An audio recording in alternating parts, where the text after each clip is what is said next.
southwest, there lies a land of stone. 100,000 square miles of rainbowed rock spread out where Colorado, Arizona, Utah, and New Mexico meet. Buried beneath these mighty mesas lie the beds of ancient rivers, preserved by time. Beds which in centuries past gathered uranium that man seeks today in the Petrified River.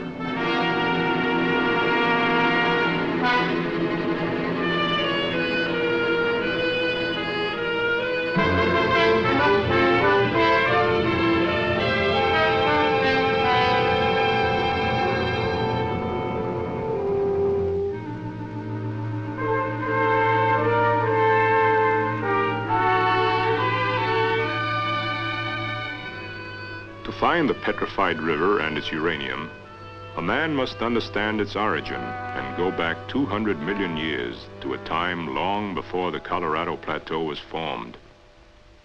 In that ancient age, a vast sea flowed across California and into Colorado, inundating nearly the whole Southwest. For 1,000 miles, sand dunes circled its shores. Then, as the centuries passed, the west slowly rose, and the sea retreated. Broad salt flats covered a drying land, barren of life. Eastward beyond the flats, the land rose and formed highlands that stretched through Colorado and New Mexico and into Arizona. To these highlands in that unremembered time, the rains came.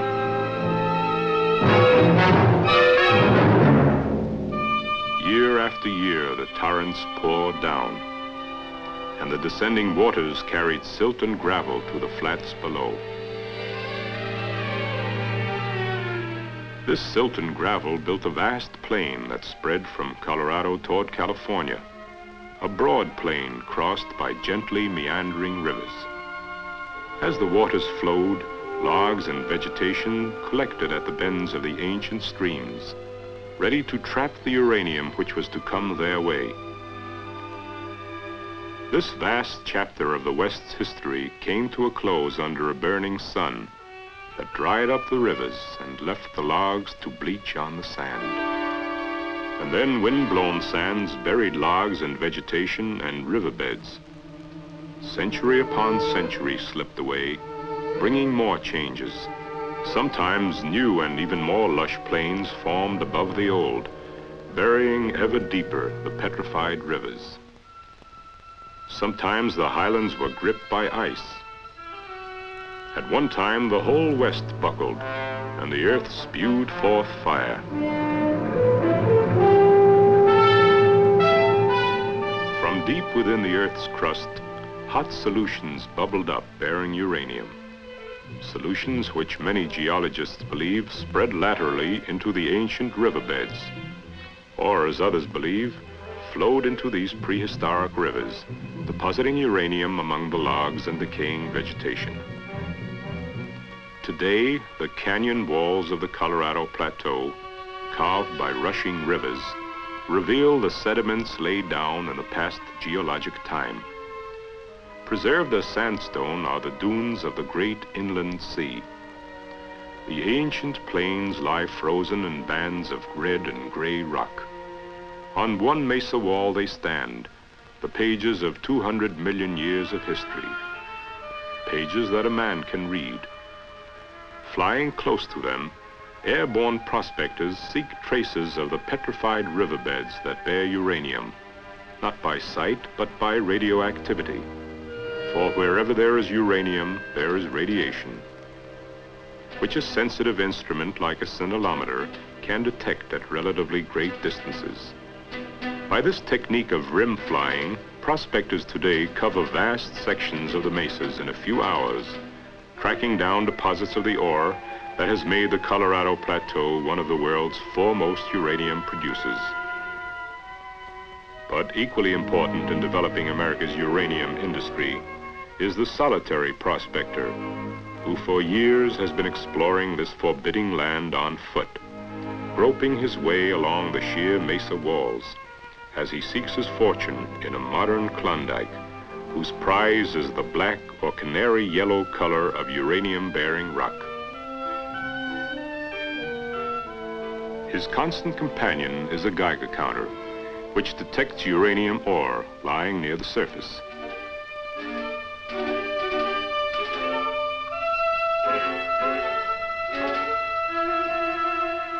As its slender needle flickers, the prospector's hopes soar. But he is not alone in the hills today, for the trained geologists and mining engineers are also combing the mesas for uranium. If a strike seems promising, the land is surveyed and a claim is staked. A claim measures 600 by 1,500 feet, and its boundaries are marked by stakes, proclaiming the discoverer's rights to whatever minerals may lie secreted beneath the silent stone of the mesa. Survey markings are inscribed on the stakes, and the claim is filed in the office of the county agent. A notice is also written to indicate the owner and the identifying name of the claim, and posted on any convenient marker.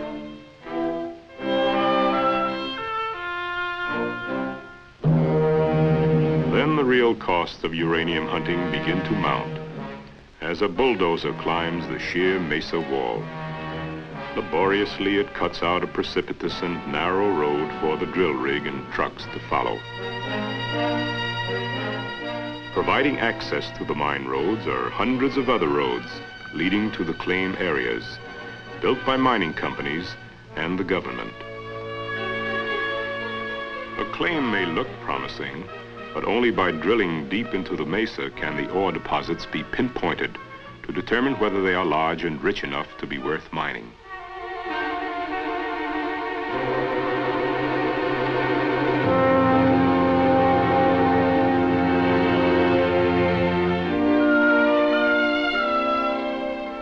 Unscrewing the drill's sharp bit, the drillers remove the cylinders of stone which the hollow shaft has cut out of the rock below.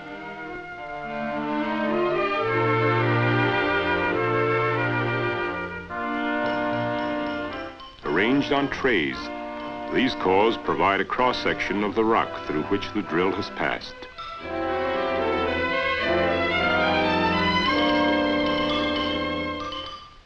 Examining the drill cores with a radiation counter, a geologist determines whether substantial amounts of uranium exist. But before mining begins, additional holes are drilled at regular intervals to see how far the ore extends and whether other deposits are located nearby. By connecting the points where ore is found, geologists can make a complete map of the ore bodies that lie hidden beneath the mesa and determine the most convenient point for sinking a shaft. On the plateau, many drifts enter from the mesa wall. Following the ore into the earth, miners tunnel out galleries to reach ore at other levels.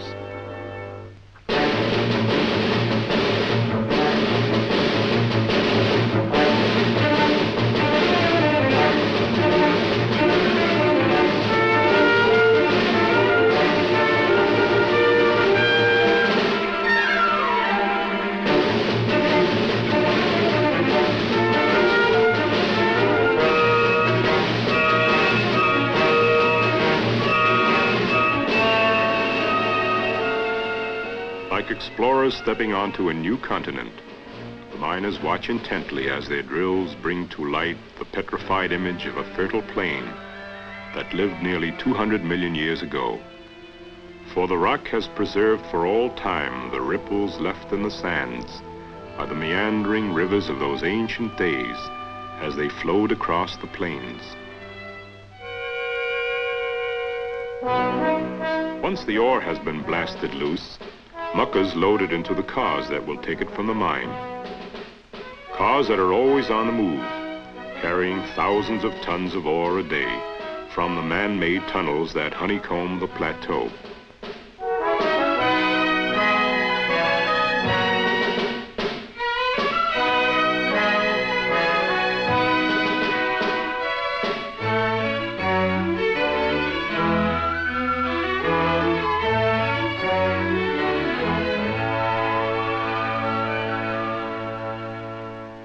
compressed air engine drives the mine car along, down the tunnel cut by the probing drills. A meandering tunnel like the meandering rivers of long ago that brought the uranium now entombed in stone. Sometimes the flickering lights pick out traces of life along the river, imprints of ferns that lined its banks and creatures that lived in its waters. Sometimes they find the tracks of the dinosaurs that roamed the last and lushest of the plains.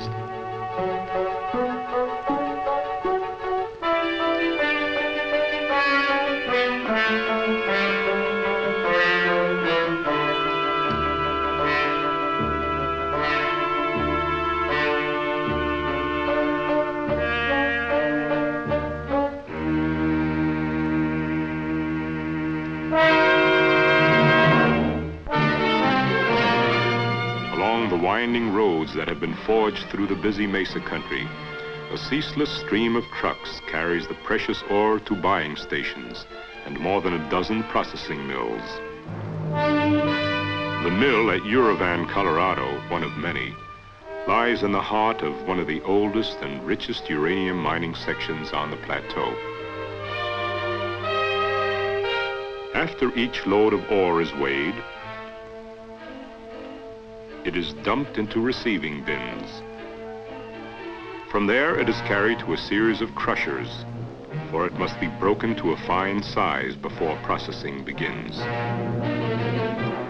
Such mills must process hundreds of tons daily, for each ton of ore yields but a few pounds of uranium.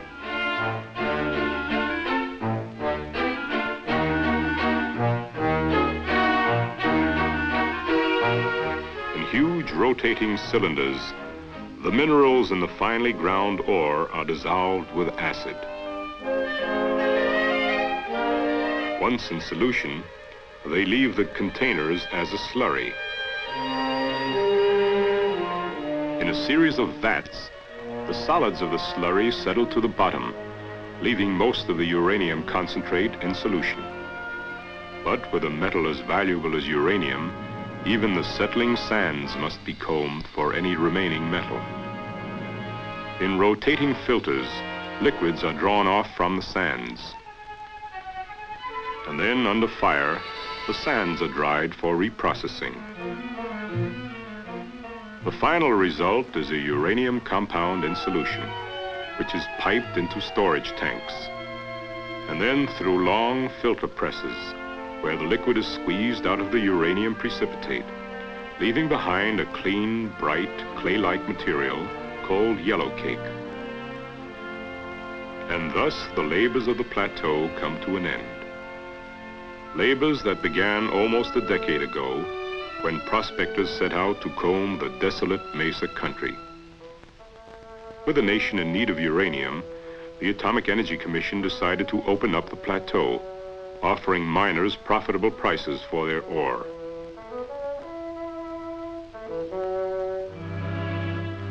All over the plateau are the signs of men who stake their hopes on the uranium search.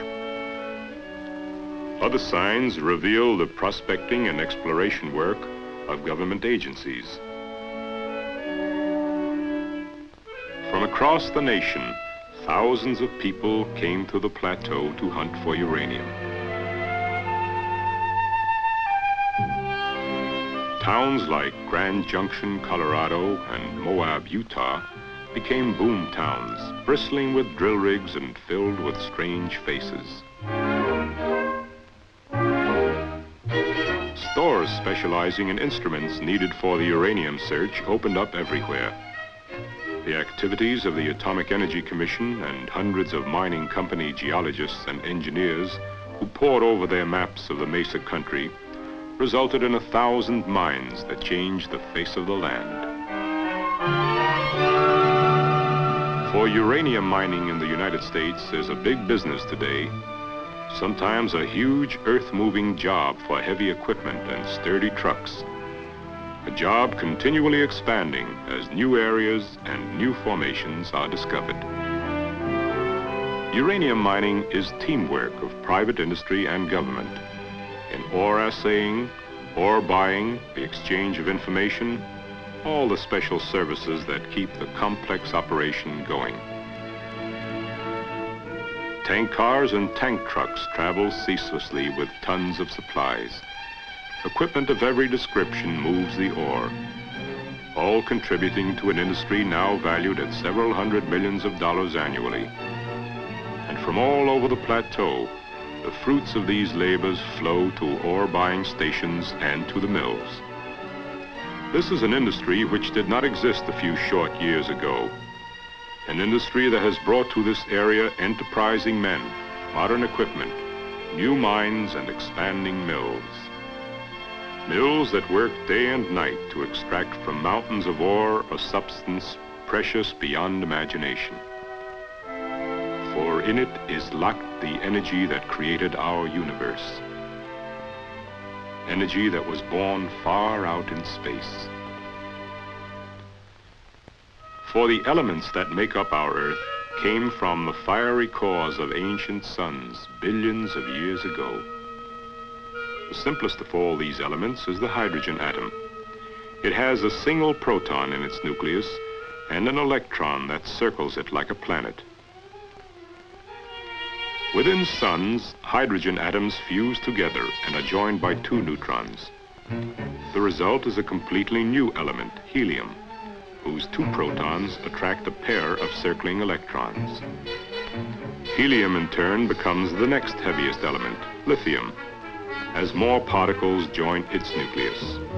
Thus, one by one, all the 92 elements were forged in stellar fire, until the heaviest atom of all, uranium, was created. Uranium, with a nucleus of 92 protons and nearly twice as many neutrons, held together by stellar energy. Uranium, whose energy man has learned to liberate. When a neutron strikes a uranium nucleus, it is absorbed. Under the strain of the added particle, the nucleus grows unstable and splits in two with a burst of energy, releasing more neutrons. In a mass of uranium, the neutrons released by one fission travel on to produce further fissions, liberating more and more energy in an intense chain reaction. This same energy will eventually light our cities, run our factories, and power our ships and planes. But to harness it, man must build atomic reactors to keep the chain reaction under control. As uranium slugs are pushed into a reactor and the controls adjusted, uranium atoms begin to fission, and the chain reaction builds up, producing heat.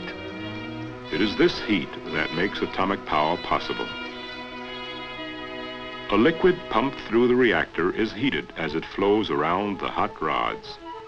Passing over water-carrying pipes, the liquid imparts its heat to the water, turning it to steam. Thus, the reactor makes steam to run a powerful turbine that turns a generator to produce electricity. Then the electricity passes through transmission lines and on toward the world of man, to light his cities and lighten his labor with the energy recovered from suns that were born and died billions of years ago.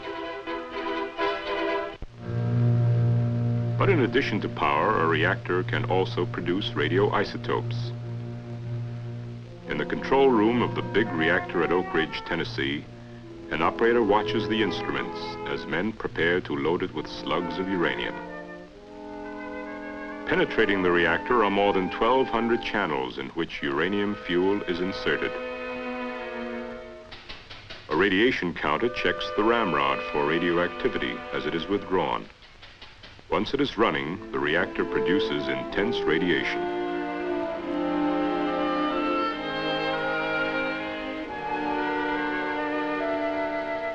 Materials inserted in the reactor become themselves radioactive.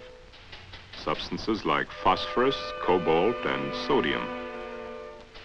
Withdrawn into a lead trough, they are removed with tongs and placed in a lead safe to protect workers from radiation. These radioisotopes have endless uses, but many must first be processed and purified, handled always by remote control, with instruments that carry out the operations behind thick walls and heavy windows that hold back their dangerous rays.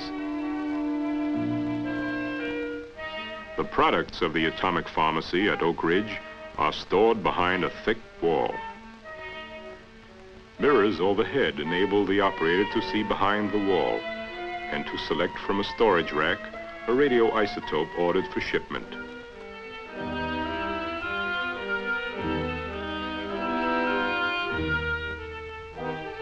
For as long as they are used, most radioisotopes will be handled thus, always behind heavy walls, always requiring elaborate manipulating equipment, never touched. But this very difficulty expresses their main virtue, radiation, which has made them the most valuable scientific tool since the microscope. Injected in minute quantities into living things, their radiation reveals the paths they take as they course through the body. Thus, radioactive iron can be followed in blood cells, or radioactive phosphorus as it leaves the soil and enters a plant to nourish it.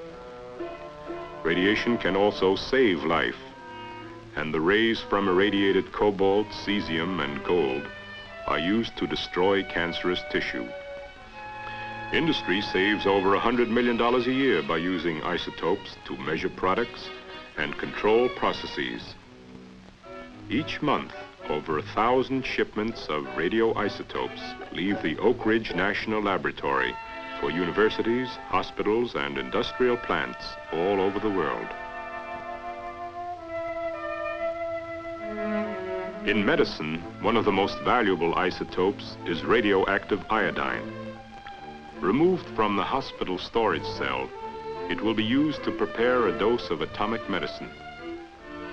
The normal thyroid absorbs iodine and its radioactive form as well. Since an overactive thyroid will take up more iodine than a normal thyroid, radioactive iodine can swiftly and accurately diagnose the trouble.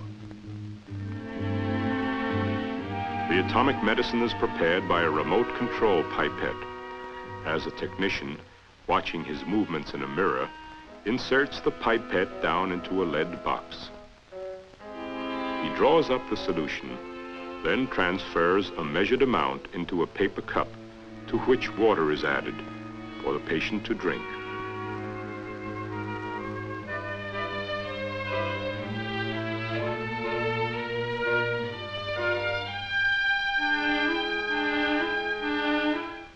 Above the suspect gland, a radiation counter moves back and forth, detecting the iodine's radiation and recording the spots where it is concentrating.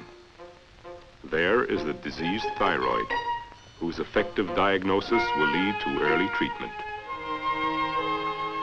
The blinking of a warning light indicates another priceless isotope is at work, cobalt-60.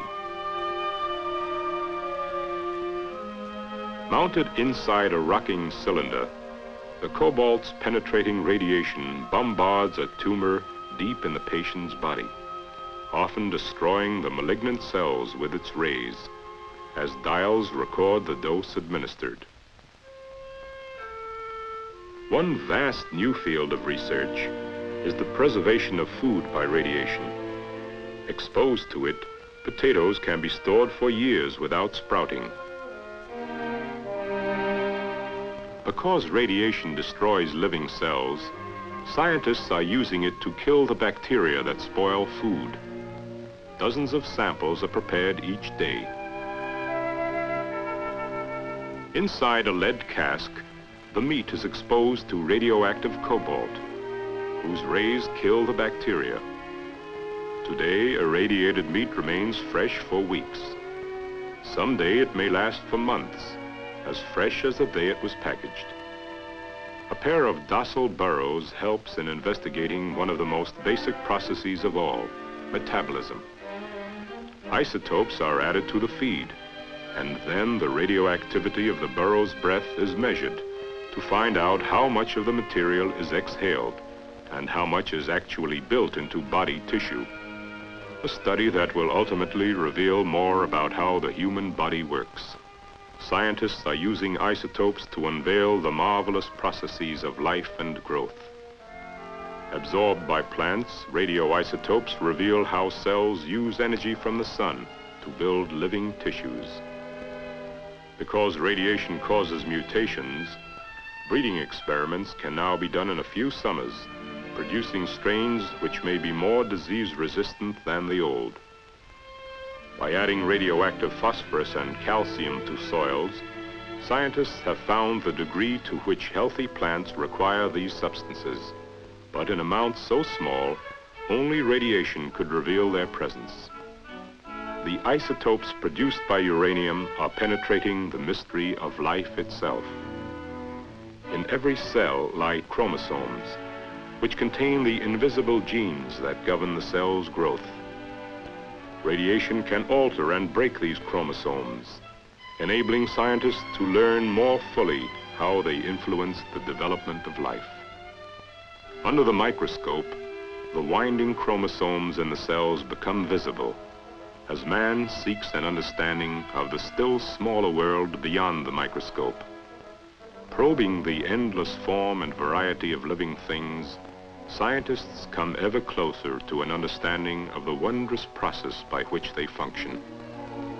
Following isotopes as they are digested and built into cells and move about the body, man has developed a whole new concept of what a dynamic and ever-changing and ceaselessly transformed thing a living organism is. Thus, the isotopes formed by uranium's sun-fused energy are now fulfilling atomic energy's greatest promise, an understanding of the nature of life itself. And thus, the suns of interstellar space, which on the first day of creation brought warmth and light and life into the world, also gave the world a means of understanding the work of that great day. For in building up the elements that make up the Earth, some of the life-giving solar energy was frozen in them. Implanted in the world from the beginning, atomic energy has at last been liberated for the use of man, that he might investigate and understand and wonder at the handiwork of God.